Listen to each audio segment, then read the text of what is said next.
mind, Governor, I'd like to go back in time a bit. In January 2018, you said you would absolutely support a primary seatbelt law in North Dakota, and the legislature last year considered but defeated this bill amid arguments of personal freedom. One representative said in the floor debate, should we continue to erode our freedoms by choice by making this a primary offense? How is your decline to issue a mask mandate different than your support of a primary seatbelt law when personal freedom and responsibility are arguments in both debates? Well, I would just say that I'm going to stand by both of those decisions, and maybe there's some theoretical conflict in holding those two views. But I would say that the data is very, very strong for seatbelt saving lives. And I also know that when a life ends in a death in a car accident, it's immediate, it's violent. It is, you talk to anybody who's lost someone, or you know anybody who's lost somebody in a car accident, it's irreversible.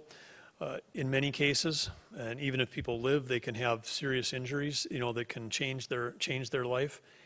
And the people that have to come upon those are the public servants that I was just talking about, whether it's our highway patrolmen.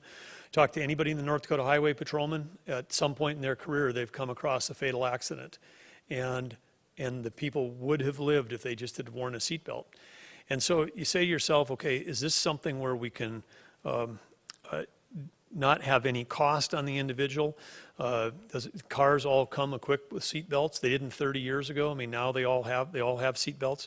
And so it seems to me like this is a well-established well-established science that's been around. I mean, this seatbelt research started in the 1970s, so it's gone on for 50 years. And North Dakota, we're just on the tail end of this, of sort of understanding that. And again, when you have a seatbelt law that, as it's been written in the past, and I would encourage the legislature to propose one again under Vision Zero. It's supported by the Highway Department. It's supported by the Highway Patrol. It's supported by all the workforce safety. There are many corporations where their drivers drive for a living. Virtually all those corporations have seatbelt requirements. And so again, this is seems like a bit of a brainer, based on everything that's there. So I hope that we can move that way, because again, it would be nice to go through a month in our state's history without having any deaths from auto accidents. We're still close to over 100 a year that die, and in virtually all those cases, they could have been preventable if people had had a seatbelt on. Now, you try to connect that with masks. If I'm sitting in my driveway and not going anywhere and wearing a seatbelt, I'm not helping anybody else. Okay, but if I'm putting a mask on and going into public, I'm helping other people.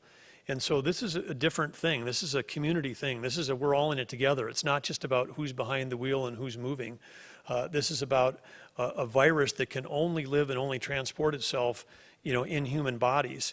And I think again that we don't see the efficacy of having a mandate on masks increasing compliance. It might actually do the opposite in North Dakota.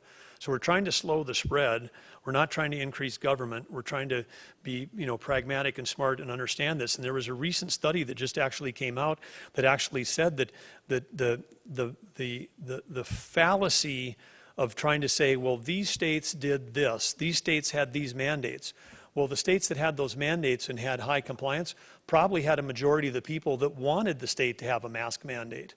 We're in a state where the majority of people don't want to have a mask mandate.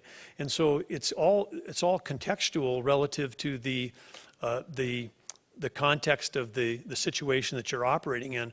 And so that's why, again, trying to say that uniformly applying things across the breadth of our country doesn't make any sense. That's, again, it's a beautiful thing that we've got 50 states and we can have 50 cauldrons of democracy or 50 platforms of innovation.